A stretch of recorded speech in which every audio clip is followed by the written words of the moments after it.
Hi everyone, I am Julia Kelly, the historical fiction author. I am back in London in my home, and it is the end of the month, the last Friday of the month, so that means I am doing a live Facebook event where I'm going to be talking to you guys a little bit about some behind the scenes stuff.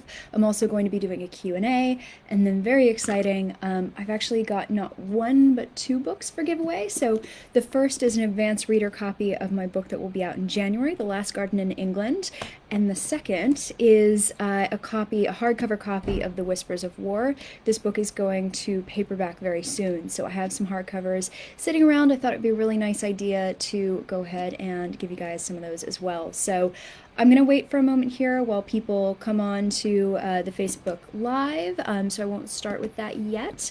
But if you want to do me a favor and go ahead and drop a comment in this Facebook Live, not only will that get you a entry into this book giveaway, but it'd also be really great to hear from you and also hear about where everybody is coming to this Facebook Live from. So go ahead and let me know where you're watching from, and we're gonna go ahead and get started in just a moment. So I'm gonna vamp here for a moment while we let some people come on. Yeah, it should be good. I'm looking forward to this one. I think this is going to be a really fun Facebook Live. And unlike some of the problems that I had during the last one where I couldn't see comments, I can actually see the comments now. So I'm going to be able to respond to you guys a little bit more quickly than I was last time, and hopefully we'll have a good discussion while we're doing that.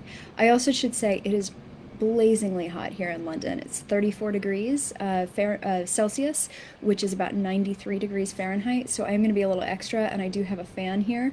I also have a full-on Beyonce fan that I just turned on right now. But when I do turn it on, it sounds like this, and my hair starts blowing. Arguably could be a good thing or a bad thing. So I'm going to see if I can survive without that, but you may see a lot of this going on because London is not built for 34-degree weather. It's just absolutely blazingly hot. So I think all of us are very much looking forward to tomorrow where this mini heat wave breaks. So hi Sharon from Minnesota. It's great to see you join, and Susan's here as well. So thank you guys so much for joining. I think we're going to go ahead and get started because this opening part is just going to be me chatting and jumping in with some answers to questions as they pop up.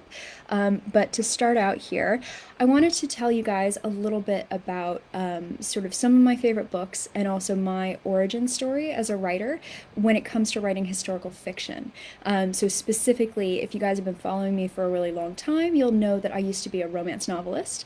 I wrote historical romance, so not a massive jump from historical romance to historical fiction in terms of having stories set in a different time, working with characters who have a different set of social expectations than we do. But there are a lot of differences, obviously, within the genre. And if you've read my book, The Whispers of War, you'll know while there is a very light romance in it, the focus is not the romance itself. So got to change things up a little bit, and I can talk also a little bit about why I wanted to shift over and write some different books. But first of all, hi Mary from Colombia, and Susan's from Bergen. Oh, I'm so excited! So many Americans in here, and we have some Canadians too. Welcome, Brenda. This is really exciting to see where you guys are all coming from. Samantha, hi from Florida as well. I'm guessing that it's pretty sad listening to me complain about how hot it is here in London when you're in Florida. But so I wanted to go ahead and get started here talking a little bit about why I switched over to the historical fiction genre and what brought me over, because I think with a lot of authors, it's very true that they started as readers, and they really enjoyed reading as a child, whatever it is that got them into it. And I think for a lot of us, it's family who are readers as well. So be careful if you have kids who read, you might be raising a writer, which is not such a bad thing.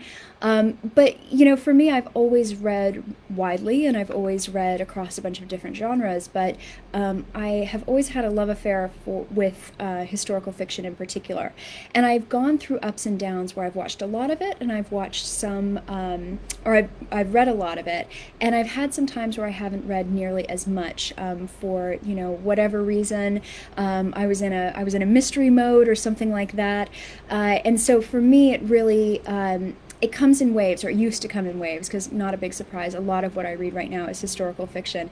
If you guys hear trucks going by, this is also some of the glamour of being an author doing a live during a heat wave. All my windows are open, and normally my street's pretty quiet, but I think we're getting a lot of deliveries right now. So I fell back into the most recent round of reading historical fiction that really has not let up since then. When I moved to the UK in 2017, I used to be a journalist, and when I sort of realized very quickly that my job was changing and things were changing at my company, I decided to make the move to the UK to be close to my family. My sister and her husband, then fiance, and my parents were all in the UK, and so I thought it was the perfect time to go and do the same thing. I'm lucky I have citizenship, so I was able to pretty easily make that choice. And then I got here and I thought, what am I going to do with myself? I was a journalist. I was also writing all of these books, and I had a bunch of books under contract, so I was working on those historical romances. If you've read my Matchmaker of Edinburgh series, that's what I was writing during that time and getting those books ready for publication. But I also suddenly was in this position where I was job hunting, and I was given the luxury of a massive amount of time. So I cooked a lot, I job hunted a lot, I wrote a lot, and I walked the dogs, and that's about all I was doing, while I sort of reset and recalibrated after having been a journalist, which is a really, really intensive job, and I did it for 9 years straight, sort of with no break in New York City, which is one of the biggest media markets in the world. So I was in this refresh, and I picked up, on my mother and father's recommendation, a series called The Cazalet Chronicles by Elizabeth Jane Howard. And these are these wonderfully rich books. There are 4 of them in a book she wrote as a sort of sequel to the series, several, many years later, and it's set about, if I remember correctly, 10, 15 years later. So I think for me, I just got absolutely captivated by this series because it's set when this family of children are relatively young, and it's in the 1930s, so you know that the war is coming. You know that's going to happen, and these books chronicle these kids getting older, their parents' kind of marriages coming together or breaking apart, and then also they talk a lot about how the war actually affects this family, and it goes through, the family itself goes through this huge change. So I read those books. They are incredibly detailed. They're impressive. I don't know that anybody who somebody who didn't live in that era, I don't know if it'd be possible to replicate the level of detail and understanding that Elizabeth Jane Howard was able to bring to that story, just for the tiniest little details, things that would take me forever to research. She was just absolutely incredible with how much she was able to put into those books. So I read those books, absolutely loved them, and was actually able to finish the series, which is unusual for me. I'm not a great series finisher. It's a character flaw, according to certain people I love very dearly in my life. I tend to binge on books, and I will, go through things really quickly, and then I'll kind of fall off. So for me, finishing this series, it meant I was really, really committed, really into it. And I remember walking around a bookstore with my parents at that time, who I was living with as I figured my life out here in the UK. And my mother picked up this honking great book that I actually have sitting on the shelf over there. And if I'd been smart, I would have grabbed it to show you guys. But it's this, big paperback. And I looked at the paperback, and it had this picture of these kids on a beach, and it was called The Shell Seekers by Rosamund Pilcher. And she said, I think you're going to really love this book. I think this is for you. And I started to read it, and I just absolutely fell in love with it. There's something so charming about Rosamund Pilcher's books. She is kind of unlike anybody else writing right now. She would write, in some cases, like this book and Coming Home and the Winter Solstice, she would write these sweeping sagas, but they were very personal, very intimate sagas. So you'd follow somebody very closely, or you'd follow family very closely, and it wasn't like there was some people being, sent off to war and things like that in the Shell Seekers, but really it was actually pretty domestic and kept things pretty close to home. And really what it was about was this woman and her relationships through her life, and then looking back at the end of her life on what's going on right now in her family, and it features some of the worst children in literature. Well, one of the worst children in literature, and he gets a bit of a redemption in September. I'm not entirely sure it's earned, but I did enjoy that as well. So I read this book and I absolutely fell in love with it. And I thought, you know what, I want to write something like this. I want space where I can just kind of tell these stories. And I love romance, but I also want to tell some other stories that I'm not going to be able to really focus on if I write romance, where you really have to have the main focus of the story be on the couple and the development of a relationship. So I started noodling around with a pitch while I was supposed to be writing these other books. And I went out to my agent and I said, look, I've been thinking about writing historical women's fiction. What would you think about that? And she said, remember how we had a conversation about this about 6 years ago? And so I kind of woke up to the fact that maybe what I write and how I write might be a good fit for this genre. I went to New York and I went for my best friend's wedding, and before I went up to Cape Cod for her wedding, I was in New York, and so I had lunch with my then editor Marla and my agent, and these lunches tend to be more of like a catch up, and we already know each other, but more of a getting to know you type of thing than anything else. But at the end of lunch, when everything was cleared away, I don't think any of us were going to order dessert, but Marla just went, we are ordering dessert. And I kind of went, okay. And she said, I have to tell you something. And I thought, either this is very good or this is very bad. This is either going to be them saying, we don't want to work with you anymore, or it's going to be them saying, here's something exciting that's happening. And it was the something exciting that's happening. What happened was she basically said, look, we want you to write historical fiction. We really think you would be great in British historical fiction. How do you feel about writing World War II? And I looked at my agent and we just burst out laughing, because after I recovered from my shock, I explained that, I had literally just written a pitch and sent it to my agent that was really focused around World War II and focused around stories of sort of women that we don't necessarily hear all that often. And so that book is not The Light Over London. But the book that I pitched after she said, I don't think this is quite right, but you're on the right track, that's The Light Over London. So I wrote The Light Over London because, I would argue, Rosamund Pilcher's The Shell Seekers was such a big influence on me, and I really saw something that I loved about that book. So I'm really excited to see. A couple of you have said, Janet and Kathy, both of you have said you love The Shell Seekers. I do as well. Samantha, I'm really excited, and I would love to hear what you think of it if you do end up reading it. So I'm so glad it's on your TBR list.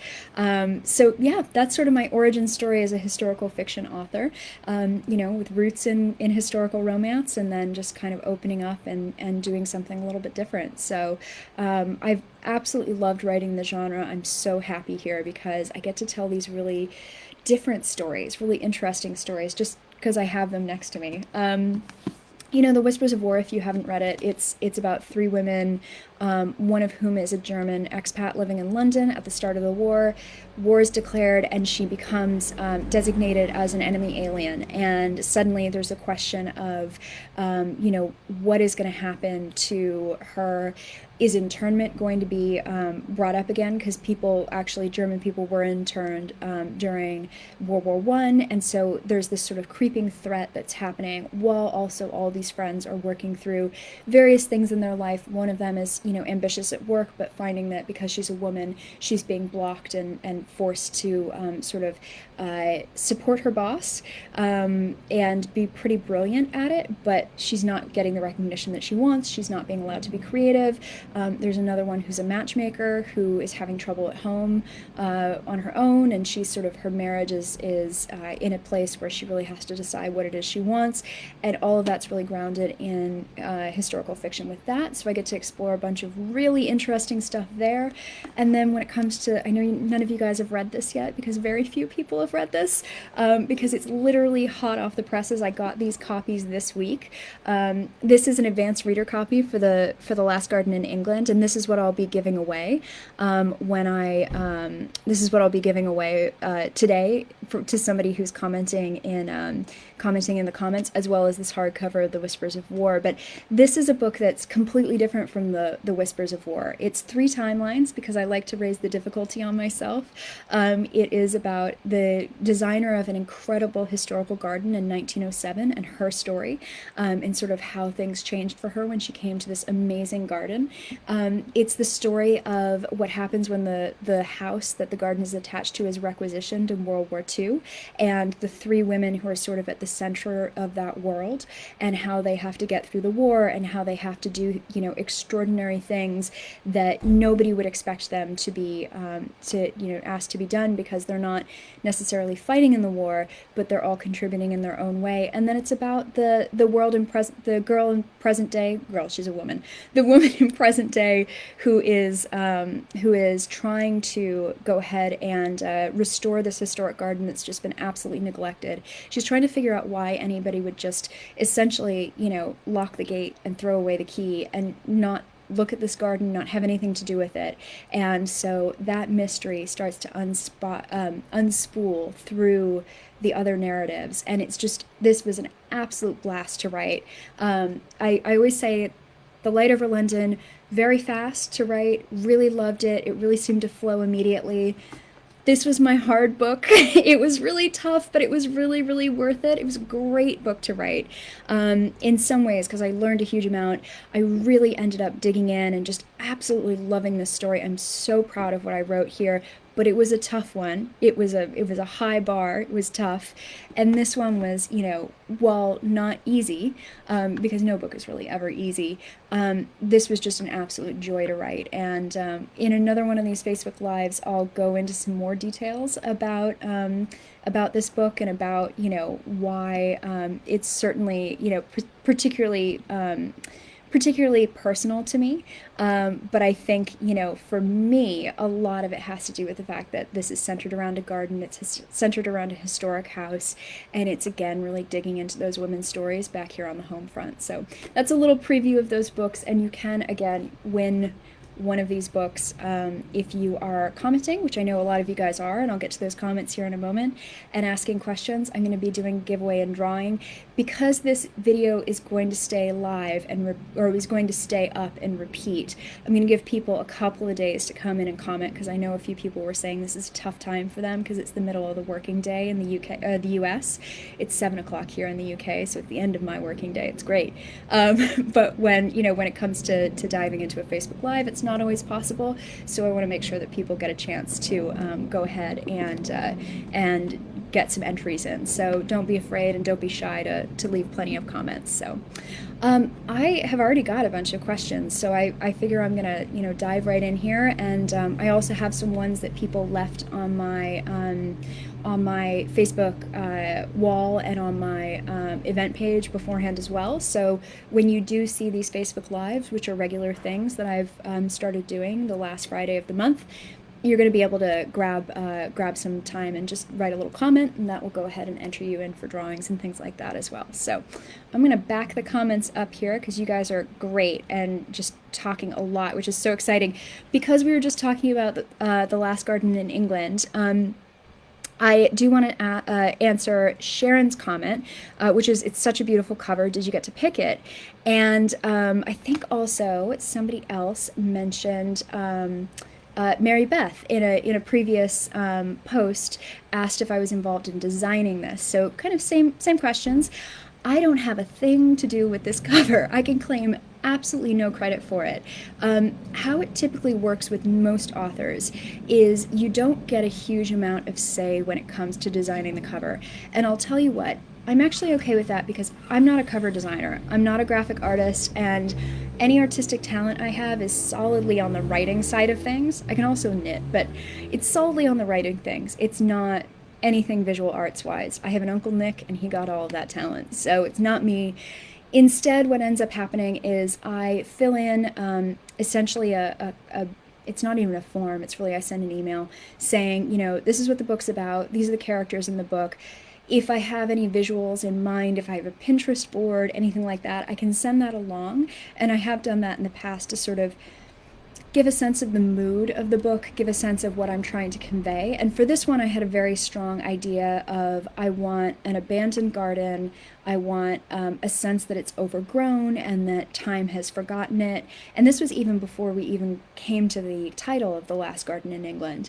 I knew that I just wanted to make sure that that was really what was being conveyed, because the garden is so important to this book and so central to what's happening. So I think it worked out really nicely. I absolutely love it. I think it may be my favorite of all my covers, which I feel a bit like I'm cheating on my books by claiming a favorite or something like that.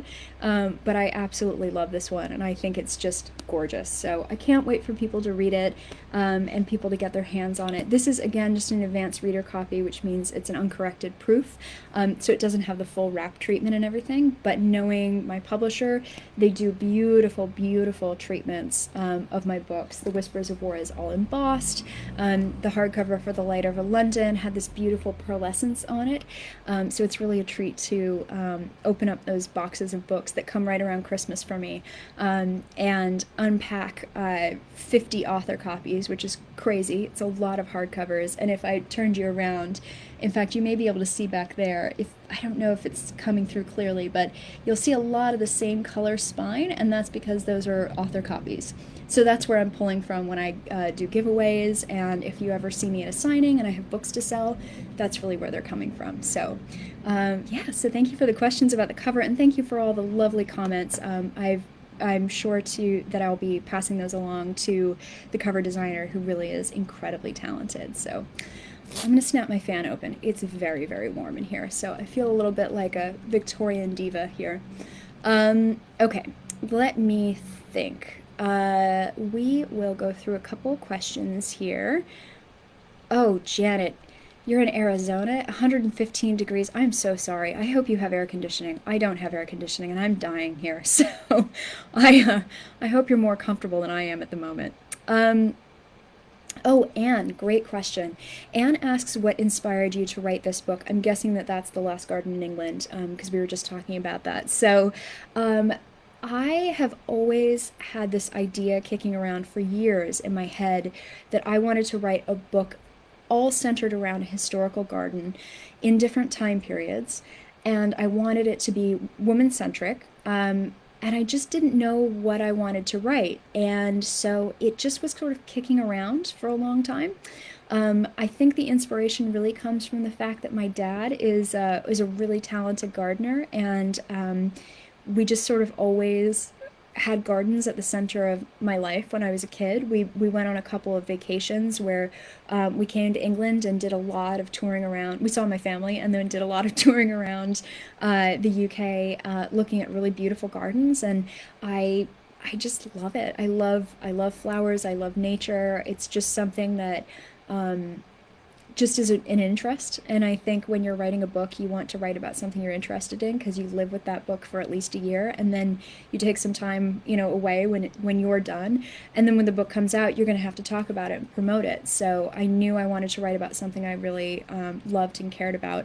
And one of my big hopes when I came over here to the UK was that I was going to be able to buy a home that had a garden. I've never had a garden of my own before, so I think I got to bring some fantasies out into this garden and design my garden that I would have loved to have. And I do have sketches of the garden that I made in order to guide me while I was writing this book, because spatially there was just a lot going on. It's set around a series of garden rooms, and so if you move from room to room, each one has a different theme.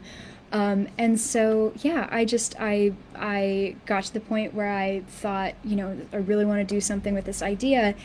But ironically, I had pitched a whole bunch of other things for my next book, and I was talking with my agent, Emily, and Emily and I were chatting, and we had kind of this 45-minute long chat where she was like, I'm just not feeling any of these pitches. I don't think they're quite right. And I'm kind of going, I don't think she's right, but this is a bit frustrating. And at the end of the call, I just happened to be like, you know what? I'd really like to write one day is this book about a garden. And she went, tell me more.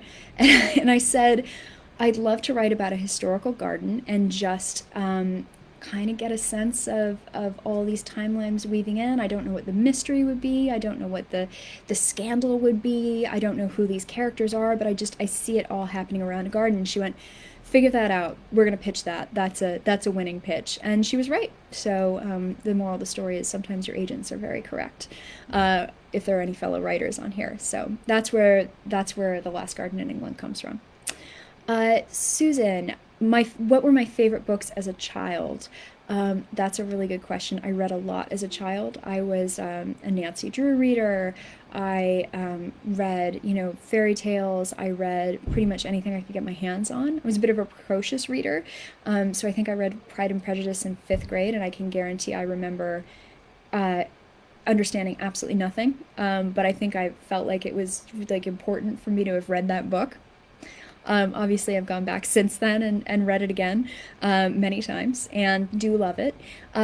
But I think for me, I really gravitated towards books with young women, books with coming of age stories.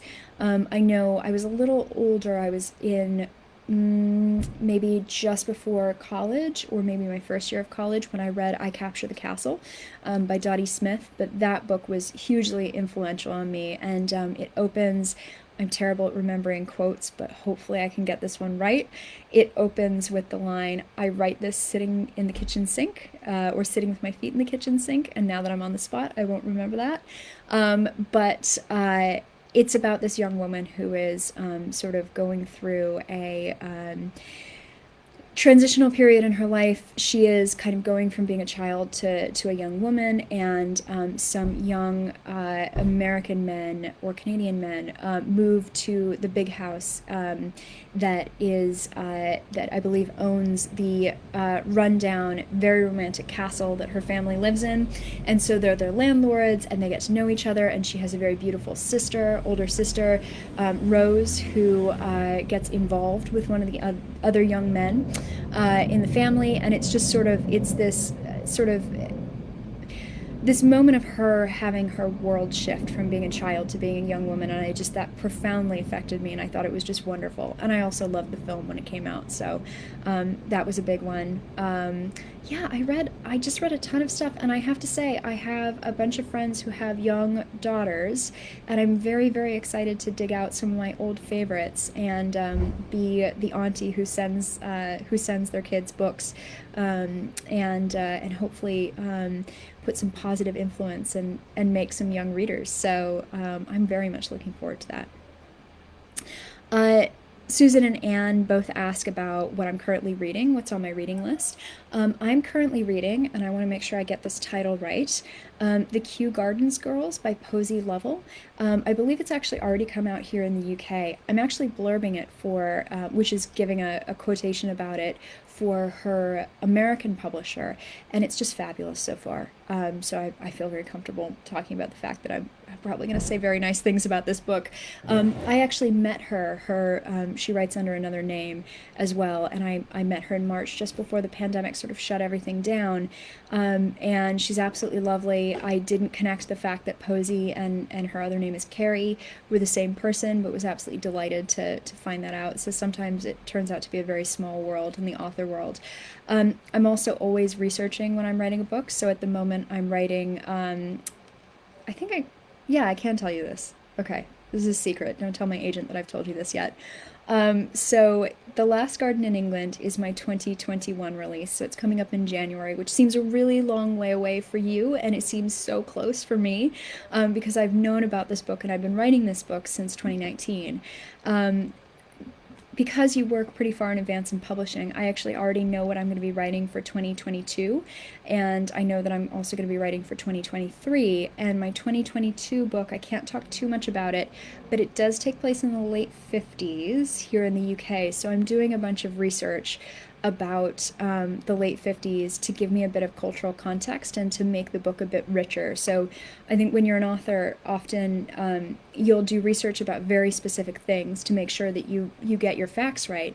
And then one of the things I like to do also is make sure that I've got some sort of context for how things are happening. So, for instance, in The Last Garden in England, there is a significant event of World War II that happens during the course of this book. And I felt like if I didn't acknowledge it, and it was such a big deal, if I didn't make it a part of the story, I was really going to be missing something. So I wanted to make sure that I was working that into the book. And so for this book that's going to be set in the late 50s, that I'm not supposed to be talking about, I want to make sure that I'm getting a sense of the culture, because even though I'm leaving World War II a little bit, and even though it's not that much time between the two things, 1958 in the UK looked very, very different from 1944, 1941, 1939, which are all the times that I've written about before.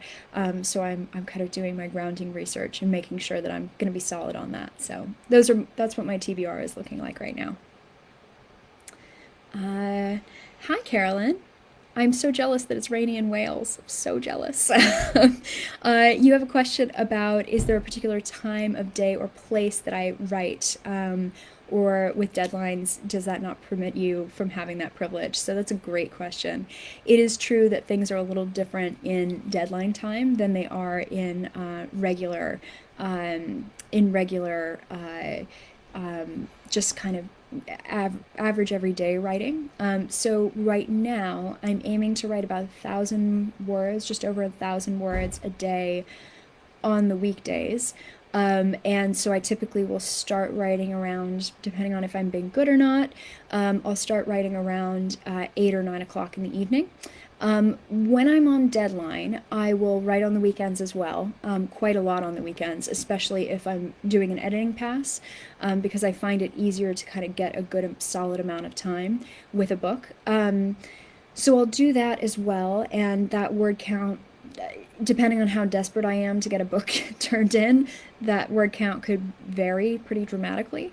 I know I have a few months that I'm working with here for this book, so I'm trying to give myself a bit of a breather, a bit of a break, because it's been an intensive spring, obviously for a lot of reasons. But one of them is that I had a bunch of deadlines during the height of the pandemic, and it's sort of, the work doesn't stop. And so I'm trying to make sure that I'm being healthy and giving myself time and not burning out, because the last thing I want to do is disappoint you guys by missing a deadline and not being able to get a book out, and it would disappoint me too. So I'm an old crusty journalist who believes in deadlines and loves them, and knows that sometimes life doesn't allow that, but when I can help, I'm going to try to make that happen. So it's sort of, that's what my writing schedule looks like. But occasionally there will be a book that throws that off. So The Light Over London, that book wanted to be written at 5 o'clock in the morning, and I can't tell you why. I can't tell you how that ended up happening, but I would wake up at sort of 5:30, and I'd make a cup of tea and sit at my kitchen table, and I'd write the book. And I got a huge amount done, and I was admittedly starting a new job at the time, so I think that had a lot to do with it. I needed the mental energy at the beginning of the day before I was exhausted from all the change that was happening in my day job, with just having a new job and learning the ropes. So I felt like it was the best thing for me to do. When I was writing The Whispers of War and starting out, I tried to replicate that because it worked so well for The Light Over London. It just wasn't possible. It's almost laughable that I tried. So for the most part, I'm really an evening writer. Stephanie, yes, I will be signing the copies that I'm giving away, no problem at all, and I do personalize those when I send them out to people, so no problem. Janet's asking about how I find time to read for pleasure. I sort of am constantly reading, so I read in the bath, which is nice. I can't bring a laptop to the bath, so that's one of the ways that I can get a break. I also do a lot of audiobooks.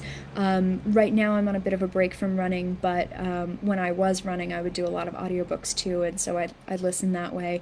And again, if I'm trying to protect my weekends, I'll read quite a bit on the weekends as well. So I managed to squeeze it in here, no problem. Let's see. Ooh, I'm glad we have some period piece fans here. This is great. Wonderful. Okay, so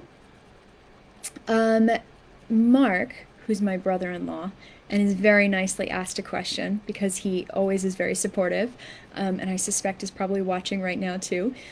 Mark has asked what my favorite place was while I was visiting. Well, I visited while I was researching the last garden in England. So he's asked that question. I'm going to tell you a story. So, Mark is the one person, one of three people outside of the publishing industry who've actually read The Last Garden in England, because it hasn't gone out to advanced readers yet. So those are people who are bloggers and reviewers, and also I have a review crew, which I open some slots to. You can sign up on my website if you're interested in that. My website's juliakellywrites.com. And so I gave Mark a copy of the book to read, and I got a very, very angry string of texts that told me that I had made him feel emotions. So I was very proud of that. And he was joking around that I tugged on his heartstrings, which is not something that usually happens for him when he's reading. So I was very proud of that. So, Mark, because I've called you out publicly, I will be happy to answer your question about my favorite place that I visited. I really, really loved going to the place that actually appears in The Last Garden in England, which is called, let me make sure I get this right. It's called Hidcote Manor and Gardens. So it would have been Hidcote when it was just known during the time period, but Hidcote was being designed at the same time that my character is designing a garden. So my character is named Venetia Smith. Venetia, in 1907, was designing the gardens at Highbury House, which is the house at the center of this book. Hidcote is set not very far. My book is set in Warwickshire. Hidcote is in Gloucestershire. I'm so sorry if I've messed that up. I think that's right. And my dad and one of my very good friends, Jen, and I went on a little research jaunt to Hidcote to just check it out. And because my dad had mentioned the fact that Hidcote had garden rooms, which was what I was planning on having for my book as well, I wanted to have different themes in different areas of the garden. And so there are walls of hedge or brick that separate the garden out from itself. So for instance, there's a lover's garden, and there's a bridal garden, there's a children's garden, and Hidcote has that. So we went on a very sunny bank holiday weekend in August last year, which is it's coming up. And I just thought it was an incredibly beautiful place. And I love it because it's one of those places that seems like it would be beautiful no matter what season you go. And they really have just put incredible thought and time into restoring and preserving parts of this garden. In particular, the red borders are what I based the Last Garden in England's Lover's Garden on, and it's just this rich, lush, deep red. It's worth Googling and looking and seeing for yourself. It's just incredibly beautiful. And so I wanted to integrate a little bit of that local kind of garden history into the book itself. So that was the favorite place that I went to visit. And then I also drew a lot of inspiration from my parents' garden. I've been taking a lot of Instagram stories and Instagram photos. If you want to follow me on Instagram, I just think it's absolutely lovely. I adore that garden that they have, and so a lot of my plants that show up in the book are plants from my parents' garden. I just stole whole swaths of borders and described them because I liked the visual of being able to describe what I was seeing. And again, I don't have a garden myself, so I'm trying to make sure that I'm being accurate with my descriptions. So thank you, Mark, for that question. I very much appreciate it. You are already getting a copy of the book, so you are not eligible to win one in a giveaway, but everybody else is. So let me see. What else have we got here? I think we'll maybe do one more, and then I think I wanted to answer a question that came up last time that I didn't really get to answer, and so I'm just going to run through a whole bunch of responses really quickly, so bear with me.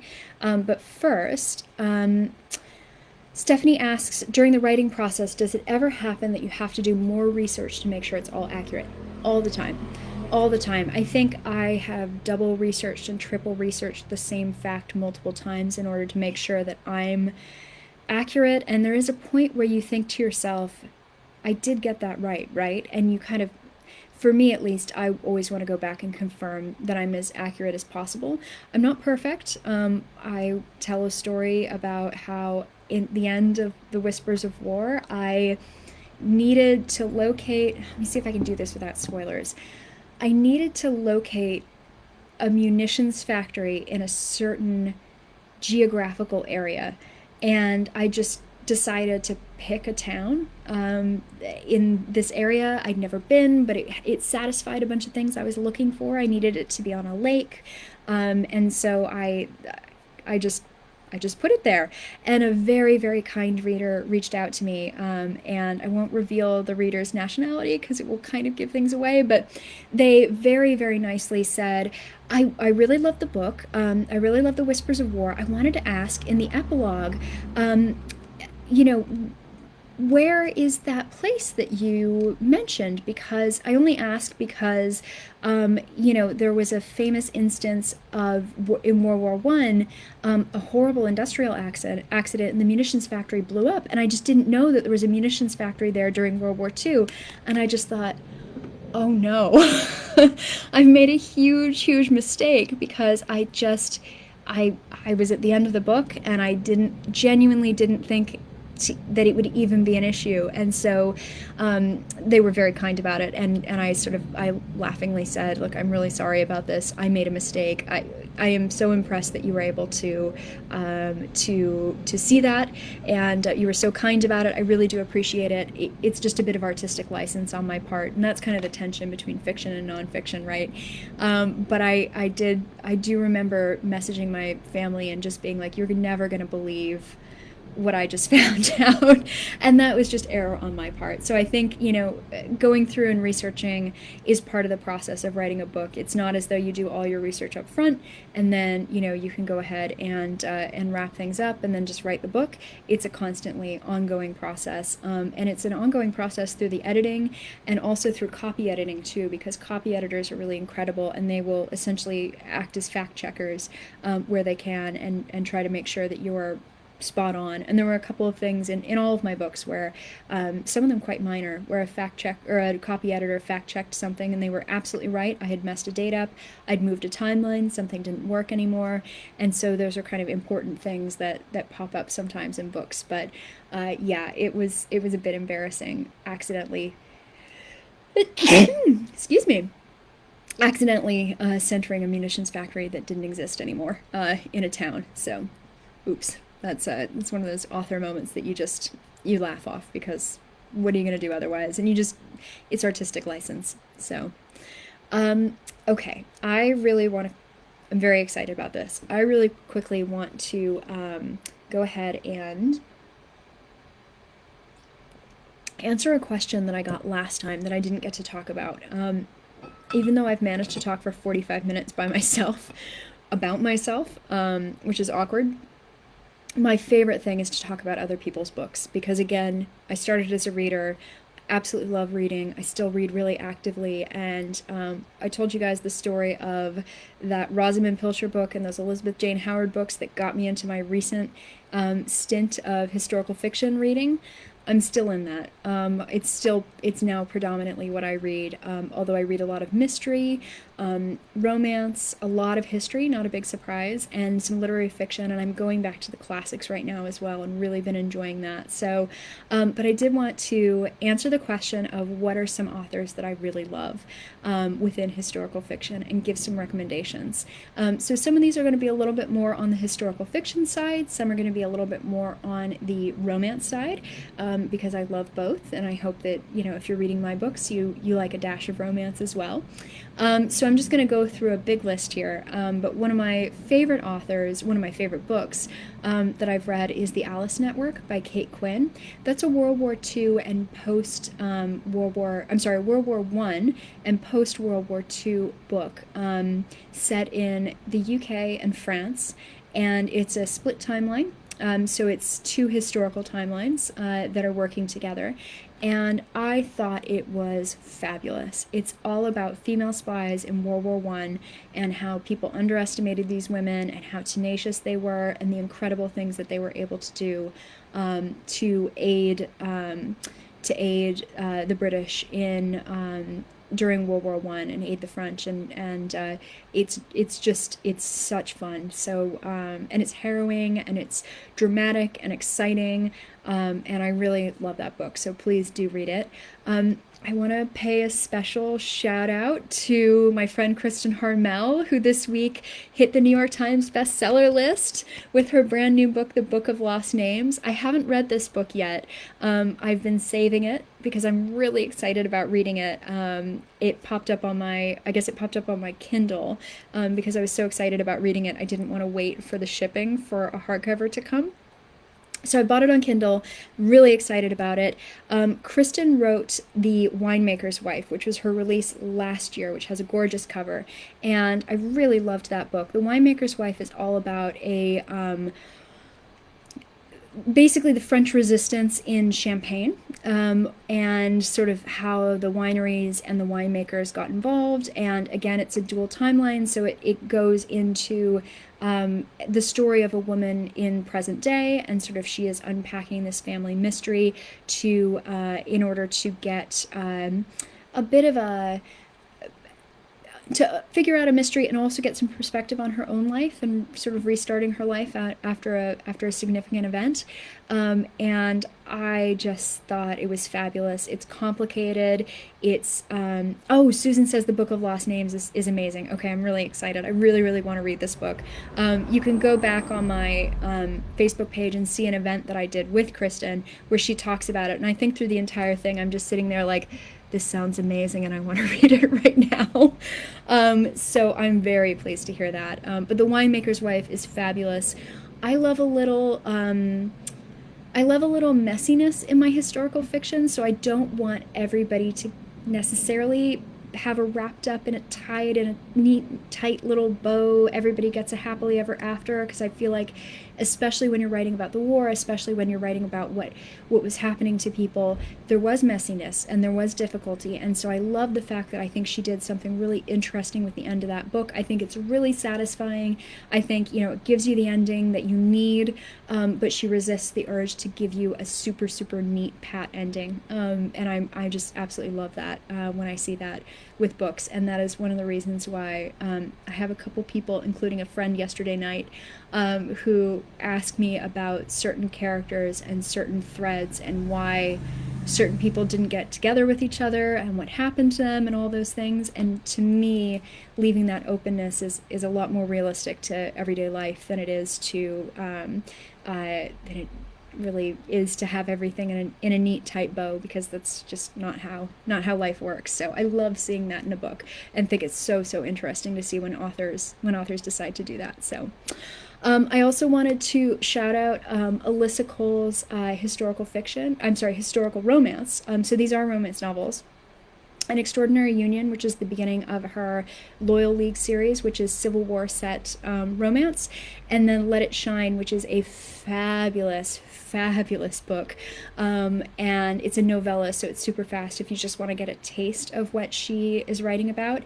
It's about the civil rights movement in the United States in the 1960s, and these two characters from very different backgrounds kind of coming together, and it's just beautifully done. And I think what she writes, and she's writing all sorts of stuff these days. She's done historical romance, she's done contemporary romance, she's done sci-fi, she has a book coming out that I'm gonna mess the name up, No One Was Watching, maybe something like that, but it's going to be her new release. It's a thriller. Really excited about that. So I think she's just super talented, and she's somebody I've been rooting for a long time, ever since we were baby authors together in New York City. So I also wanted to talk about, let's see, I'm going to do this quickly. Brookley Foster's Summer Darlings. This is not UK set. It's set in Martha's Vineyard in the 1960s, sort of the JFK years, and everything is sort of seems to be in this very rich community, shiny and glossy, and everybody is privileged and everybody is extraordinary, and there are some very dark, very deep secrets that are going on in this community, and you see it through the eyes of a young woman who is up from maybe Vassar, one of the women's colleges, and she has a summer job being a nanny in this house, and she's lying, other people are lying, everybody's lying to each other, there's all sorts of things to unpick, it's intriguing, there's a bit of Hollywood glamour that gets thrown in there too, really a lot of fun, and the cover has a fabulous red bathing suit that I would love to own, so... and then I also, another book that is coming out, and I was very lucky and got a chance to read it in advance. So this is Hazel Gaynor's book. It has one of two titles, depending on where you live. I think in North America, it's called When We Were Young and Brave. And in the UK and Ireland, it is The Bird in the Bamboo Cage. So I read the version that was The Bird in the Bamboo Cage. It is all about the young women at a Christian missionary school who are also a Girl Scouts troop in China when Japan invades, and they are taken into the internment camps, and they spend the war in increasingly difficult conditions, but they sort of show that the spirit of girls and the spirit of women is unbreakable, and the bravery of these teachers and these girls, it weaves back and forth between the teachers and the young girls. Their spirit is just absolutely incredible, and I think the most amazing part about it is that it is a true story, or it's inspired by a true story. Obviously there's fictionalization, but Hazel, I think, found out about this subject because of an NPR story, which I actually heard as well, and I remember thinking to myself, that would make a really great book. I hope somebody writes it. And somebody wrote it. And not only did somebody write it, somebody who I really admire wrote it. So that is always a nice thing to see. So I would absolutely love it if you guys would let me know what you're reading. Let me know if you've read any of these things. I know some of you have been popping up in the comments. And yeah, I think, this is basically a chance to just please stack my TBR with really, really good historical fiction, because that's what I'm looking for right now, especially because I'm so heavily into research mode at the moment. I'd like to kind of take my head out of the research clouds for a little bit and get a bit of time to swim around in some other worlds as well. So I always look for recommendations. This video is wrapping up right now, but you can always go ahead and leave comments. I am hoping, last time it didn't do it, but I'm hoping that this video will stay around with its original comments with no problems this time. We had a little technical difficulties last time, so but keep commenting, keep letting me know what it is you're reading. If you're a later viewer, you are more than welcome. I'm going to have another one of these events. I'm going to pop up the event and drop it into the comments as well here really quickly, so you can RSVP for next month. We'll be talking about, obviously more questions and things like that. We're going to have a new theme. So I talked about kind of my historical fiction writing origins and a bunch of book recommendations. Next month, we're going to talk about something different and kind of pull in some different things so you guys get a bit of a sense of what goes on behind the scenes. You can also request and let me know what it is that you'd like me to talk about. I'm always happy to pull the curtain back a little bit, and whether it's talking about research or inspirations for books or movies or whatever it is you guys want to ask me about. I get a lot of questions about being an expat also, so that is also always welcome. Please do leave me a comment and let me know. So, and if you guys will stick around over the next couple of days, I will be popping in and letting you know who is winning. It's going to be two separate giveaways. One is going to be a copy of The Last Garden in England. One is going to be a copy of The Whispers of War, hardcover, an advanced reader copy. So please do stick around. I will do a random drawing for both. and I will let the winner know by popping in and responding to a comment that they left. So please do let me know what you think about how these books sound. If you've got any books on your TBR list that you think should be on mine. I love talking about books. So thank you guys so much. Thank you very much for spending your time with me, whether it's your evening or your afternoon. And I hope we get to do this again sometime soon. Keep an eye out for the next link. Thanks, guys.